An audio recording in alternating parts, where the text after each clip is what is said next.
Hello दोस्तों, कैसे हैं आप सब। स्वागत है आप सभी का कॉमिक वर्ल्ड 2.0 पर। तो चलिए दोस्तों, शुरू करते हैं जीत का ताज का 8वां भाग। मोना चौधरी, महाजन, पारसनाथ, बंगाली और पाली वहां से निकलने की तैयारी करने लगे। बंगाली, महाजन ने बोतल से घूंट भरा। तेरा ये ठिकाना तो हाथ से गया। कोई बात नहीं, इन कामों में नुकसान और फ़ायदा तो चलता ही रहता है। बंगाली का स्वर शांत था। कार कहाँ है? मोना चौधरी ने पूछा। यहाँ से पैदल ही निकलना होगा। कार सड़क पर बनी मार्केट के पार्किंग में खड़ी है, बंगाली बोला। इतनी दूर क्यों खड़ी की? पाली बोला। इसी बात को मद्देनज़र रखते हुए कि अगर किसी हालातों में यहाँ से निकलना पड़े तो खामोशी से निकलकर वहाँ तक पहुँचा जा सके, जैसे कि अब। तभी उनके कानों में पुलिस सायरन की मध्यम सी आवाज़ पड़ने लगी। पुलिस आ गई। पाली के ऑटो से निकला। अभी हमारे पास वक्त है, पीछे से निकलने का रास्ता साफ है। कहने के साथ ही बंगाली पीछे की तरफ बढ़ा, जो छोटी पतली गली में खुलता था। ठीक उसी वक्त एकाएक सबके कदम फर्श से चिपकते चले गए। ये क्या हुआ? पाली के ऑटो से निकला। मेरे पैर नहीं उठ रहे। मोना चौधरी और महाजन की निगाहें मिली, फिर पारसनाथ को देखा, जो अपनी जगह पर स्थिर खड़ा दोनों को देख रहा था। मेरे पैर भी नहीं उठ रहे। बंगाली का हड़बड़ाया असर उनके कानों में पड़ा। मोना चौधरी के चेहरे पर गंभीरता थी, होठ बिचे हुए थे। फ़कीर बाबा, महाजन के ऑटो से निकला। मोना चौधरी ने सहमति में सिर हिला दिया। लेकिन बाबा हमसे चाहते क्या हैं? महाजन के स्वर में उलझन थी। कोई खास बात होगी, मोना चौधरी ने इतना ही कहा। पुलिस सायरन की आवाज़ मकान के सामने वाले हिस्से की तरफ आकर रुक गई। पुलिस आ गई। बंगाली के होठों से बेचैन स्वर निकला। कहीं ऐसा तो नहीं कि बाबा हमें पुलिस के हाथों में पहुंचा देना चाहते हो? ये लड़ाई आगे ना बढ़े। महाजन बोला। ये बाबा कौन है? पाली उलझन भरे स्वर में क्या उठा। नहीं, मोना चौधरी की आवाज़ में विश्वास था। बाबा ऐसा काम नहीं कर सकते। तो फिर? तभी उस पल देखते ही देखते उन सबके शरीर धुएं में बदले और दूसरे ही क्षण में धुएं की लकीर बनकर हवा में गुम होते चले गए। इसके कुछ पलों बाद ही मकान में पुलिस के जूतों की गूंज उठी। मोना चौधरी, नीलू महाजन, पारसनाथ, बंगाली और पाली के दिमाग तो पूरी तरह काम कर रहे थे, परंतु वे इस बात को नहीं समझ पा रहे थे कि उनके साथ क्या हो रहा है। उनका शरीर कहाँ है? खुद को अंधेरे से भरी जगह में महसूस कर रहे थे जैसे। और फिर जब उनके पांव ज़मीन पर लगे तो उनके सिर घूम रहे थे। मोना चौधरी ने अपने मस्तिष्क पर पूरी तरह काबू रखा था, क्योंकि वो पहले भी इस स्थिति से गुजर चुकी थी। पाँव ज़मीन पर लगते ही उनकी आंखें खुली और फ़ौरन आसपास देखा। ये वही जगह थी जहाँ फ़कीर बाबा ने पहले भी उसे बुलवा लिया था। ये हम कहाँ आ गए? महाजन के ऑटो से निकला। मोना चौधरी ने उसे देखा। महाजन के चेहरे पर हैरत के भाव थे और हाथ में बोतल थमी हुई थी। पारसनाथ रह रहकर अपने खुरदरे चेहरे पर हाथ फेर रहा था। अपनी सिकड़ी निगाहों से वो आसपास का माहौल देख रहा था। यह जगह तो मुंबई में कहीं भी नहीं है। बंगाली के ऑटो से निकला। मैंने मुंबई का ज़र्रा ज़र्रा देख रखा है। ठीक कहते हो, यह जगह मुंबई से बाहर है, पाली कह उठा। लेकिन हम इस तरह अचानक यहाँ कैसे आ गए? बंगाली हैरान परेशान था। पारसनाथ ने मोना चौधरी को देखा। तुमने बताया था कि बाबा ने इसी तरह तुम्हें अपने पास बुलाया था। पारसनाथ गंभीर था। तब वो जगह यही थी या कोई और थी? यही थी। मोना चौधरी के चेहरे पर गंभीरता थी। यहाँ से कुछ आगे बड़ा सा झोपड़ा है बाबा का। ये बाबा है कौन जिसका जिक्र बार बार तुम लोग कर रहे हो? बंगाली ने मोना चौधरी को देखा। जब बाबा सामने आएंगे तो देख लेना। महाजन ने बोतल से घूंट भरा। मुझे तो कुछ समझ में नहीं आ रहा, पाली ने कहा। अब क्या करना है? पारसनाथ ने पूछा। बाबा ने हमें अपने पास बुलाया है। मोना चौधरी गंभीर स्वर में क्या उठी। और बाबा इस वक्त कहाँ है मैं जानती हूँ। कुछ दूर हमें पैदल बढ़ना होगा। चलते हैं, महाजन बोला। देखे तो सही कि बाबा है कौन। पाली ने अजीब से लहजे में कहते हुए बंगाली को देखा। कार नहीं, बस नहीं, प्लेन नहीं, और जाने कैसे वो हमें यहाँ ले आया। अगर सच में ये किसी बाबा का कमाल है तो वास्तव में वो करिश्मा साज है, बंगाली बोला। ऐसे करिश्मे तो हमारे बंगाल में भी कभी देखने सुनने को नहीं मिले। ये कहीं बंगाली बाबा ना हो? नहीं, बंगाली ने सिर हिलाया। बंगाली बाबा को फ़कीर बाबा नहीं कहा जाता, वो कोई दूसरा ही बाबा होगा। तब तक मोना चौधरी अपना कदम आगे बढ़ा चुकी थी। सब उसके साथ चल पड़े। महाजन घूट बढ़ता बड़बड़ाया। बोतल ख़त्म होने वाली है। पहले मालूम होता कि ऐसा कुछ होना है तो 5-7 बोतल और पकड़ लेता। टैंक में पेट्रोल डालना बंद हो गया तो दिमाग की मशीन भी ठप हो जाएगी।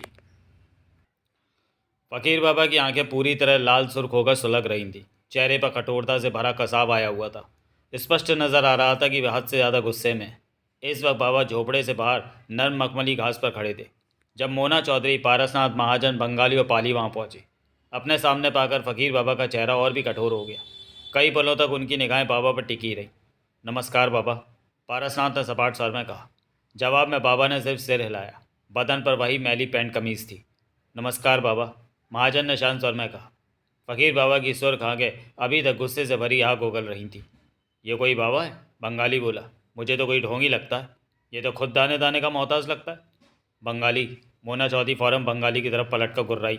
अपनी जुबान को लगाम दे। फकीर बाबा की आंखें पूरी तरह लाल। बंगाली ने फौरन होठ बंद कर लिए। फकीर बाबा की निगाह पाली पर जा टिकी। पाली के कंधे के जख्म और गले में लटक रही पट्टी में फंसी कलाई को देखा। अगले ही पल जैसे सबने महसूस किया कि फकीर बाबा की आंखों से सुनहरी लकीर निकलकर पाली की तरफ बढ़ी हो। अजीब सी चमक उभरी और लुप्त हो गई। पाली को कंधे पर तीव्र झटका लगा। दूसरे ही पल उसकी आंखें हैरानी से फैल गईं। कंधे पर की गई बैंडेज और गले में लटक रही पट्टी गायब थी। उसकी बाहें नीचे झूल रही थीं। कंधा बिल्कुल स्वस्थ हो चुका था। पाली ने बाहें हिलाई, दूसरे हाथ से कंधे को दबाकर देखा। सब ठीक था। पाली हक्का बक्का सा बाबा को देखता रहा। बाबा। अगले ही पल पाली श्रद्धा भाव से बाबा के पांव छूने को लपका। 2 कदम भी आगे बढ़ा होगा कि उसे ऐसा लगा जैसे रास्ते में किसी अदृश्य दीवार ने उसका रास्ता रोक लिया।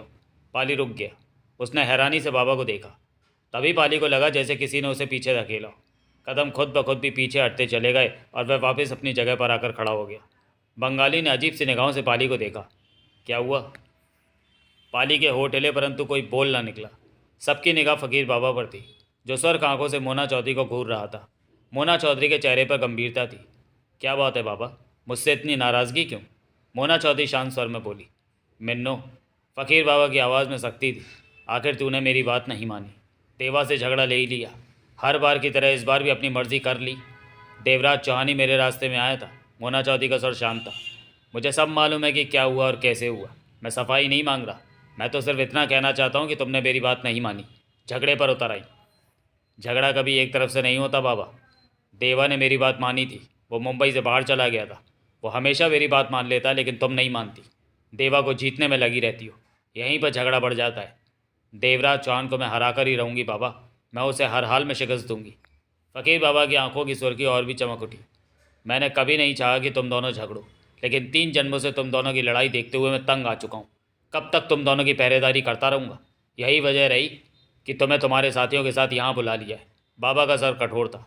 क्यों बाबा? पारसनाथ के माथे पर बल पड़े। जो झगड़ा तुम लोग कर रहे हो, इससे कोई नतीजा नहीं निकल सकेगा। मिन्नो और देवा के सामने मैं रखूँगा झगड़े की वजह। उसमें से दोनों में से एक को जीतना होगा। हम समझे नहीं। महाजन क्या उठा। थोड़ा सा सब्र कर लो, देवा को भी आ जाने दो, फिर सब कुछ समझ जाओगे। बाबा की निगाह बारी बारी पांचों पर फिर रही थी। तुम लोग यहाँ आधा किलोमीटर से ज़्यादा दूर नहीं जा सकते। मैंने ना नज़र आने वाली दीवार खींच रखी है। बहुत जल्द मैं वापस आ रहा हूँ। कहने के साथ ही फ़कीर बाबा ने हाथ ऊपर उठाया तो जाने कहाँ से हाथ में पतली सी छड़ी आ गई। छड़ी को अपने पाँव के पास ज़मीन में धंसाकर फ़कीर बाबा ने कहा, मेरे जाने के बाद किसी भी चीज़ की ज़रूरत पड़े तो इस छड़ी को छूकर मांग लेना, मिल जाएगी। अगर इस छड़ी को ज़मीन से निकाला गया तो फिर कुछ भी नहीं मिलेगा। विस्की भी मिल जाएगी? महाजन ने फ़ौरन पूछा। जवाब में बाबा ने आंखें बंद की और देखते ही देखते उनकी निगाहों के सामने से गुम हो गया। 2 पल के लिए सब हैरानी से ठगे रह गए। ओह, बंगाली के होठों से निकला, बाबा तो अद्भुत शक्तियों का मालिक है। महाजन ने बोतल से बची कुची विस्की ख़त्म करके एक तरफ फेंकी और फ़ौरन आगे बढ़कर ज़मीन में खड़ी छड़ी को छूकर बोला, सबसे बढ़िया विस्की की बोतल मुझे चाहिए। शब्द पूरे होते ही विस्की की सील बंद बोतल छड़ी के पास पड़ी नजर आई। वाह! महाजन हंसकर बोतल उठाते हुए बोला, यह तो कमाल हो गया। मोना चौधरी और पारसनाथ की नज़रें मिली। बाबा क्या करना चाहते हैं? पारसनाथ ने पूछा। मालूम नहीं, लेकिन मेरे ख्याल में कोई खतरनाक खेल शुरू होने वाला है।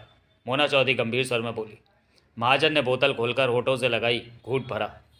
बहुत ही फाइन विस्की है, बढ़िया रहा। फिर उसने मोना चौधरी को देखा। बाबा कहाँ गए?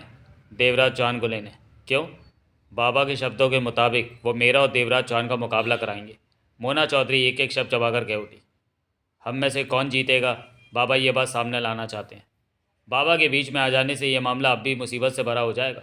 महाजन ने गहरी सांस ली। ये बाबा है कौन? तुम लोग इसे कैसे जानते हो? बंगाली ने उलझन भरे स्वर में पूछा। देखता रह, समझता रह, सब समझ जाएगा, महाजन ने कहा और नीचे मौजूद हरी घास पर बैठ गया। पारसनाथ ने सिगरेट सुलगाई और कश लेते इधर उधर देखने लगा। मोना चौधरी के चेहरे पर सोच और दृढ़ता के भाव थे। पाली को अभी तक विश्वास नहीं आ रहा था कि फ़कीर बाबा ने पलक झपकते ही उसका कंधा ठीक कर दिया, जबकि जख्म गहरा था। करमपाल सिंह ने कार को सीधा बंगले के पोर्च में ले जाकर रोका। सब कार से निकलकर बंगले में प्रवेश करते चले गए। मनी मन उन्हें इस बात का मलाल हो रहा था कि मोना चौधरी और उसके साथियों को ठीक ठाक घेर लिया था, परंतु पुलिस की वजह से अपने इरादों में कामयाब न हो सके। भीतर सोहनलाल भी मौजूद था। ये क्या हुआ?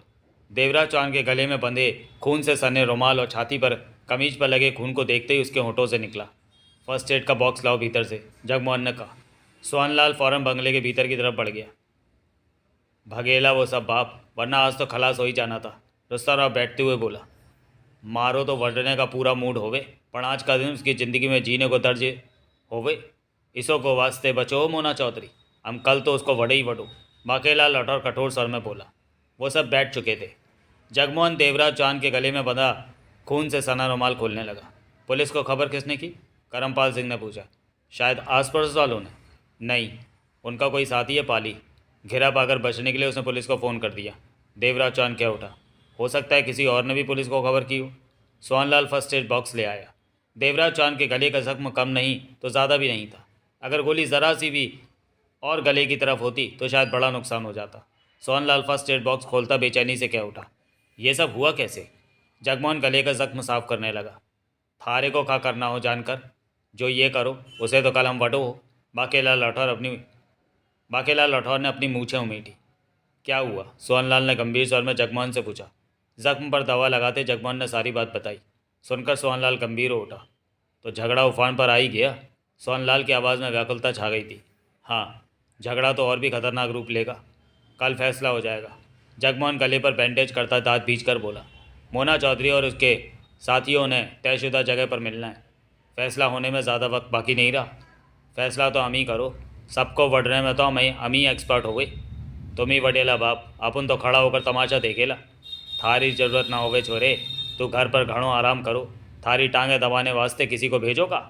बाप, बच्चे की टांगों को दबाकर क्यों तोड़वाने का प्रोग्राम बनाएला? अपन थारी मूछों को मरोड़ने के वास्ते कल साथ ही चलो। जब तुम सबको वडेला बाप, तो तुम्हारी मूछों को मरोड़ने के वास्ते तुम्हें वक्त नहीं मिलेला।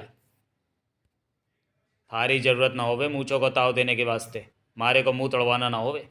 देवराज चांद के गले की बैंडेज कर दी जगमोहन ने। किसकी गोली लगी थी यहाँ? जगमोहन ने दांत भींचकर पूछा। देवराज चांद मुस्कुराया। गोली पर चलाने वाले का नाम नहीं लिखा होता। देवराज चांद ने सिगरेट सुलगा ली। बाप, पहले एक कप गर्म चाय मारेला। रुस्तम ने बैठे बैठे अंगड़ाई ली। सोहनलाल फर्स्ट एड बॉक्स बंद करता हुआ बोला। मैं बनाता हूँ। मारी मत बनाइयो, बाकेलाल राठौर ने कहा। हम तो घरों जाकर ठंडी लस्सी मक्खन का गोला डालकर पियो। सोहनलाल वहाँ से गया और 10 मिनट में ही सबके लिए चाय बनाकर ले आया। उनके बीच बातों का मुद्दा मोना चौधरी ही थी कि जिससे कल मुलाकात होनी थी। इन बातों में देवराज चौहान खामोश था। चाय के सारे कप उस वक्त टेबल पर पड़े थे जब सबकी निगाह फ़कीर बाबा पर पड़ी। न जाने कब वहाँ पहुँचा था। जब देखा तो सबने उसे 10 कदमों की दूरी पर खड़े देखा। बाबा, रुस्तम राव फौरन उठ खड़ा हुआ। बाबा, जगमोहन के होठों से भी निकला। आ गए हो? बाकेलाल राठौर उठ खड़ा हो गया। देवराज चौहान की निगाह फ़कीर बाबा पर टिक चुकी थी। साथ ही इस बात को भी उसने महसूस किया कि बाबा की स्वर खाकों में गुस्सा चमक रहा था। फ़कीर बाबा ने बारी बारी सबको देखा। करमपाल सिंह अजीब सी निगाहों से फ़कीर बाबा को देख रहा था कि ये शख्स कौन है, और एकाएक मालूम हुए बिना वह कमरे के भीतर कैसे पहुंच गया, और इसे देखकर हर कोई चुप सा क्यों हो गया। ऐसी क्या शख्सियत है इस फटेहाल इंसान में? फ़कीर बाबा की निगाह देवराज चौहान पर जा टिकी। बाबा को देखते देवराज चौहान उठ खड़ा हुआ। क्या हाल है देवा? ठीक हूँ बाबा। मिन्नों से झगड़ा हो ही गया तेरा? बचने की बहुत कोशिश की, लेकिन जानता हूँ, सब जानता हूँ। फ़कीर बाबा ने अपना गुस्से से भरा चेहरा हिलाया। तेरा काम पहले ख़त्म हो गया और 1-2 दिन पहले लौट आया, और राह में मिन्नो मिल गई। अब गुस्से में है बाबा? तुमने और मिन्नो ने गुस्सा दिलाया है। वो कैसे बाबा? मैं तुम दोनों के झगड़े को जितना रोकने की कोशिश करता हूँ वो उतना ही बढ़ जाता है। 3 जन्मों से तुम दोनों के बीच यही झगड़े वाला तमाशा देख रहा हूँ। मैं चाहता हूँ कम से कम इस जन्म का झगड़े का किस्सा ख़त्म हो जाए। फ़कीर बाबा की आवाज़ में पक्के पन से भरी सख्ती भरी हुई थी। सबकी निगाह बाबा पर और कान बातों पर थे। कोई खास आइडिया होवे थारे पास बाबा? फ़कीर बाबा देवराज चौहान को देखता रहा। देवराज चौहान के चेहरे पर गंभीरता थी। मैं समझा नहीं बाबा। तुम और मिन्नो झगड़ा करके एक दूसरे को ख़त्म करना चाहते हो, या फिर जीत का सेहरा अपने सिर पर बांधना चाहते हो कि कौन बड़ा है? दूसरे को नीचा दिखाना चाहते हो? अगर इतनी हिम्मत है तुम दोनों में, तो मैं तुम दोनों का टकराव कराता हूँ। बोलो, मंजूर है टक्कर लेने को? बाबा ने सख्त स्वर में कहा। देवराज चौहान के होठों पर शांत मुस्कान उभरी। किस तरह का टकराव बाबा? ये बाद में बताऊंगा। टकराव के लिए तुम तैयार हो? हाँ बाबा। फ़कीर बाबा ने वहाँ मौजूद सब पर निगाह मारी। इनमें से किसी को यहाँ छोड़ना है या सबको साथ ले चलना है? फ़कीर बाबा ने देवराज चौहान से पूछा। देवराज चौहान की निगाह सब पर गई। सबके चेहरे पर साथ चलने की रजामंदी थी। सब साथ चलेंगे बाबा, देवराज चौहान ने कहा। फ़कीर बाबा ने अपनी सुर्ख आंखें बंद की, होठों ही होठों में बुदबुदाने लगा। कुछ ही पलों में फ़कीर बाबा के साथ सब धुआं बनकर वहाँ से गुम होते चले गए। देवराज चौहान, जगमोहन, सोहनलाल, बाकीलाल राठौर, रुस्तम राव और करमपाल सिंह में से वहाँ कोई भी नहीं था। गर्म चाय से भरे प्याले टेबल पर पड़े नजर आ रहे थे। झोपड़े के पास ही मखमली घास पर एक तरफ मोना चौधरी, पारसनाथ, महाजन, बंगाली और पाली बैठे थे। दूसरी तरफ देवराज चौहान, जगमोहन, सोहनलाल, बाकीलाल राठौर, रुस्तम राव और करमपाल सिंह मौजूद थे। उनके बीच को छटकर फ़कीर बाबा बैठे थे। काफ़ी देर से उनके बीच खामोशी थी। इस बीच देवराज चौहान और मोना चौधरी की निगाहें कई बार टकराईं और आंखों ही आंखों में एक दूसरे को शिकस्त देने की चुनौती दी। आखिरकार खामोशी को फ़कीर बाबा ने ही तोड़ा। देवा और मन्नो की हरकतों से ये एक बात तो सामने आ चुकी है कि ये दोनों अपनी हरकतों से बाज नहीं आने वाले। ये जब जब सामने आएंगे तब तब झगड़ा करेंगे। मैं समझ चुका हूँ कि तुम दोनों के इस जन्म में भी यही होगा। तुम दोनों के मन में भरी मैल शायद इस जन्म में साफ ना हो सके। बहुत कोशिश की तुम दोनों की दुश्मनी समाप्त करने की, लेकिन मुझे कोई फ़ायदा नज़र नहीं आता। बाबा की आंखों में गुस्से की सुर्खी स्पष्ट नज़र आ रही थी और चेहरे पर क्रोध की रेखाएं खिंची हुई थी। कोई कुछ ना बोला। सबकी निगाह फ़कीर बाबा पर थी। रोज़ की जरा जरा सी लड़ाई को मैं एक ही बार में ख़त्म कर देना चाहता हूँ। ये बात जुदा है कि जब तक देवा और मिन्नो का मेल नहीं होगा मुझे मुक्ति नहीं मिलेगी, लेकिन इस जन्म में ये होगा मुझे संभव नहीं लगता। इसलिए कम से कम तुम दोनों की इस जन्म की लड़ाई को ख़त्म करवा देना चाहता हूँ, ताकि मेरा वक्त चैन से बीते। नहीं तो मेरा ध्यान तुम दोनों पर ही लगा रहता है। अब अगले जन्म में तुम दोनों की दोस्ती कराने की कोशिश करूँगा।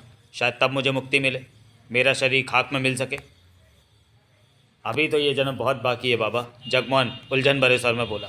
बाबा के कठोर चेहरे पर सख्ती सी मुस्कान उभरी। हाँ, लेकिन मुकाबले के लिए जो रास्ता देवा और मिन्नो को बताऊंगा उस पर चलकर शायद दोनों में से कोई ना बच सके।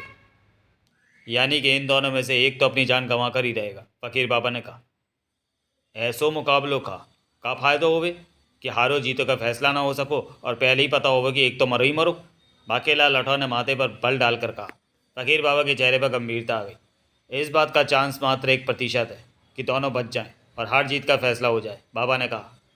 लेकिन मुकाबला कैसे होगा, क्या करना होगा? महाजन बोला।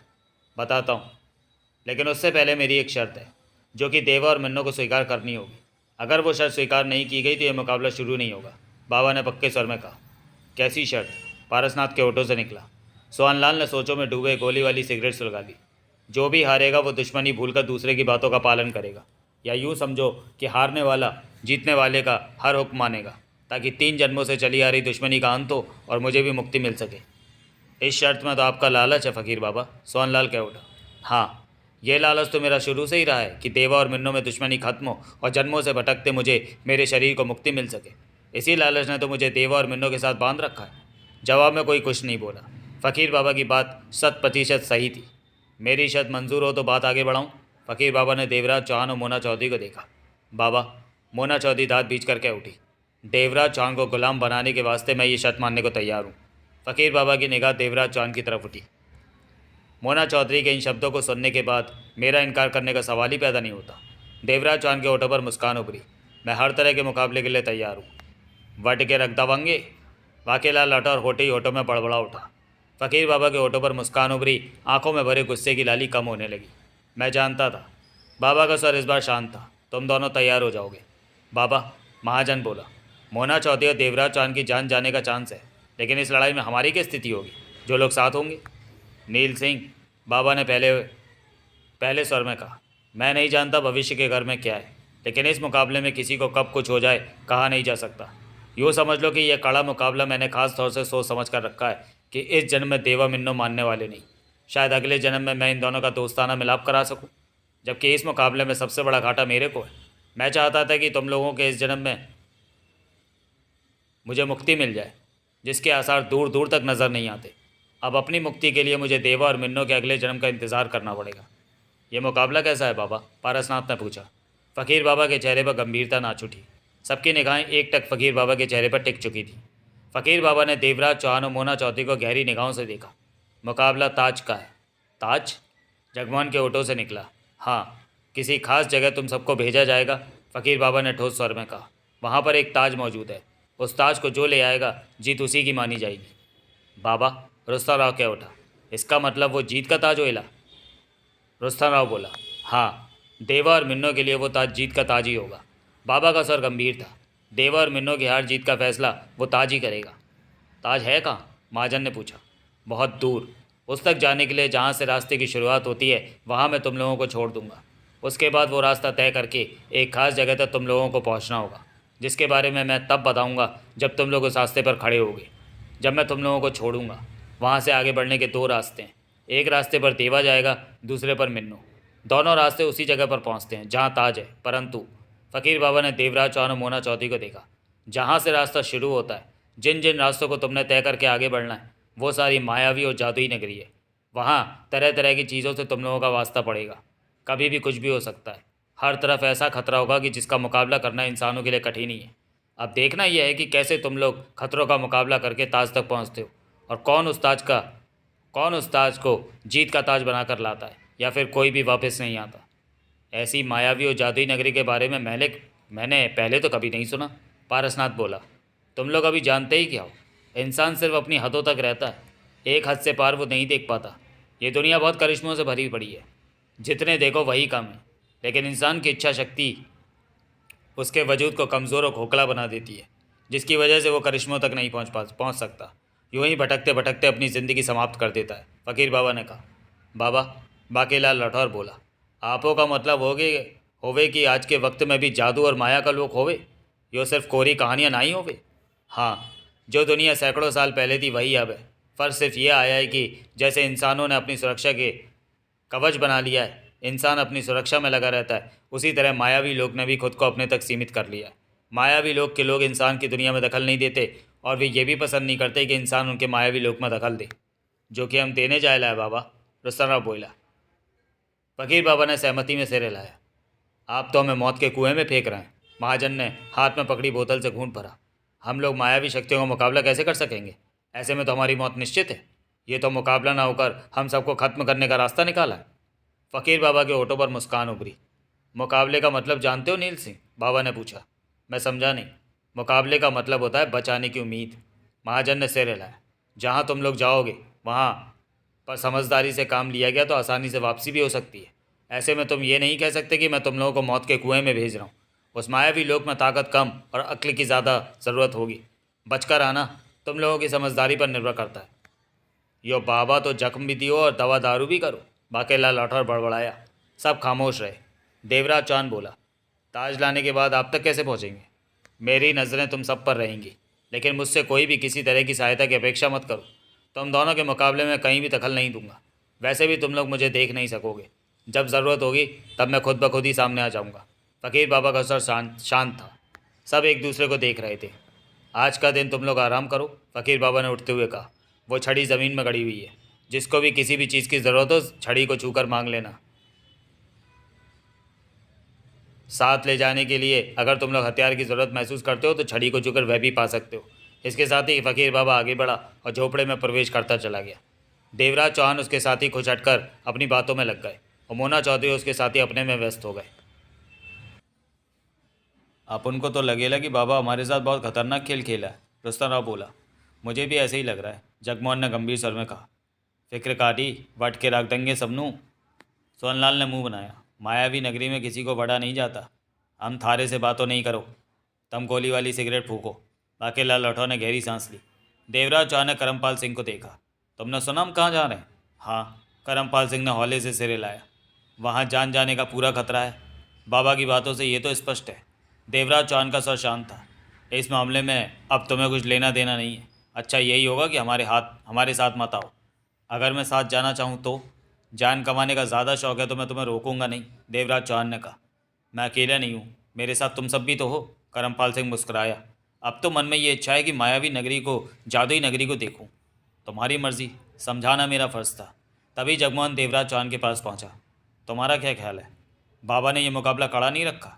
मायावी जादुई नगरी में जाने कैसे हालात हमारे सामने होंगे, वहाँ हम किसी का मुकाबला कैसे कर सकेंगे? जगमोहन बोला।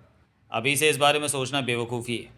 जादुई नगरी में प्रवेश करने के बाद ही हमें मालूम हो पाएगा कि वहाँ किस तरह के खतरे हैं और उनका मुकाबला कैसे किया जा सकता है, देवराज चौहान ने कहा। हम इंसान हैं, जादूगरों का मुकाबला कैसे कर? बेकार के सवाल मत करो। आने वाले वक्त का इंतज़ार करो, देखो क्या होता है। जगमोहन ने फिर कुछ नहीं कहा। करमपाल सिंह उठा और टहलता हुआ कई कदम आगे निकल गया। चेहरे पर सोच के भाव नजर आ रहे थे। पीछे हाथ मिली तो फौरन पलटा। आने वाला बंगाली था। बंगाली? करमपाल सिंह के होठों से निकला। क्या हाल है करमे? बंगाली का स्वर गंभीर था।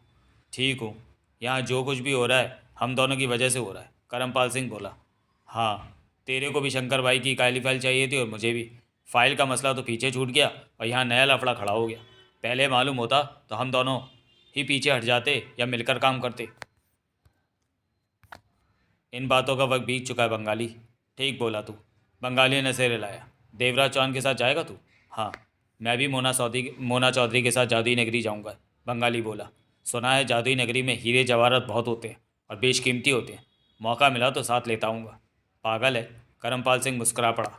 क्या वहाँ जान का खतरा होगा और तेरे को हीरो की पड़ी है? करमपाल सिंह ने कहा। मालूम है, वहाँ कुछ भी हो सकता है, बंगाली ने गंभीर स्वर में कहा। लेकिन मैं जाऊँगा ज़रूर। जादुई नगरी को देखने का मौका कभी कभी किसी किस्मत वाले को ही मिलता है। बेबी, महाजन ने घूंट भरा और गंभीर स्वर में बोला। जादुई नगरी से ताज लाना इतना आसान नहीं है। मालूम है। मोना चौधरी भी गंभीर थी। जहाँ बाबा मुकाबले के लिए भेजेंगे वो जगह खतरों से भरी होगी और इस बार तो बाबा भी चाहते हैं कि मामला आर पार हो जाए। मैं बाबा से बात करता हूँ कि मुकाबले के लिए वो कोई और रास्ता नहीं। मोना चौधरी ने सख्त निगाहों से महाजन को देखा। तुम घबरा रहे हो क्या? मैं क्यों घबराऊंगा, बल्कि मैं तो चाहता हूँ कि मुकाबले का रास्ता आसान हो जाए, महाजन ने कहा। मत भूलो कि जो खतरा हम लोगों के लिए होगा वो देवराज चौहान उसके साथियों के लिए भी होगा। मोना चौधरी एक एक शब्द चबा कर कह उठी। हो सकता है खतरा देवराज चौहान को निगल जाए और हम सही सलामत ताज लेकर वापस आ जाएं और ना भी लौट सकें। महाजन ने उसे देखा। कुछ भी हो सकता है, मोना चौधरी मुस्कुराई। महाजन ने पास ही घास पर लेटे पारसनाथ को देखा। तुम क्या सोच रहे हो पारसनाथ? महाजन ने उसे देखा। पारसनाथ ने महाजन पर निगाह मारी। कुछ नहीं, पारसनाथ का सर सपाट था। जादुई नगरी जाकर ताज लाना कैसा लग रहा है तुम्हें? बहुत ही मज़ेदार, पारसनाथ खुरदरे स्वर में बोला, परंतु होठों पर मुस्कान उभर आई थी। वापस लौटने के चांस कम है, बाबा इस बारे में बता चुके हैं। मुझे तो समझ में नहीं आता कि बाबा इतनी खतरनाक जगह हमें क्यों भेज रहे हैं। वो बहुत बार झगड़ने को मना कर चुके हैं। पारसनाथ ने अपने खुरदरे चेहरे पर हाथ फेरा, लेकिन उनकी बात किसी ने नहीं मानी। आखिर तंग आकर उन्होंने ये रास्ता चुना ताकि मोना चौधरी और देवराज चौहान का झगड़ा एक किनारे लगे। वो समझ चुके हैं कि ये दोनों मानने वाले नहीं। बाबा को आज गुस्सा आया हुआ था। महाजन ने बोतल में से घूंट भरा। तभी पास बैठा पाली कह उठा, ये बाबा है कौन? अभी मत पूछ, फिर बताऊंगा फुर्सत में। महाजन ने उसे देखा। लेकिन ये तो हमें मुसीबत वाली जगह भेज रहा है, हमें नहीं जाना चाहिए, पाली ने कहा। मोना चौधरी और महाजन की निगाह मिली। पाली, मोना चौधरी बोली, इस बात की कोई ज़बरदस्ती नहीं है कि तुम भी हमारे साथ चलो। वैसे भी जहाँ जाना है वहाँ खतरे और मौत के अलावा कुछ नहीं। बाबा से कहकर तुम्हें वापस भिजवा देते। क्यों? ये झगड़ा तुम्हारा नहीं है कि तुम खामखा अपनी जान कमाओ। मैं साथ जाऊंगा, पाली बात काट कर कह उठा। मरने की सोच ली? महाजन बोला। साथ ना ही जाओ तो ठीक रहेगा, पारसनाथ बोला। वहाँ तुम्हारे करने लायक कुछ नहीं होगा। मैं साथ ही जाऊंगा, पाली दर्द स्वर में बोला।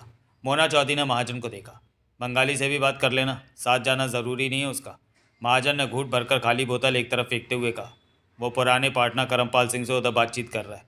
कहने के साथ ही महाजन उठा और ज़मीन में धंसी छड़ी की तरफ बढ़ गया। छड़ी को छूकर विस्की की बोतल मांगी तो फ़ौरन हाजिर हो गई। बोतल थामे वापस पलटा। महाजन गहरी सांस लेकर बड़बड़ाया, ये बाबा भी क्या कमाल की चीज़ है। रात होने पर उन्होंने छड़ी के द्वारा ही खाने का इंतज़ाम किया। छड़ी ने वहाँ मौजूद हर इंसान को उसकी पसंद का लाजवाब खाना दिया। बहरहाल खाने के बाद रात बीतने लगी।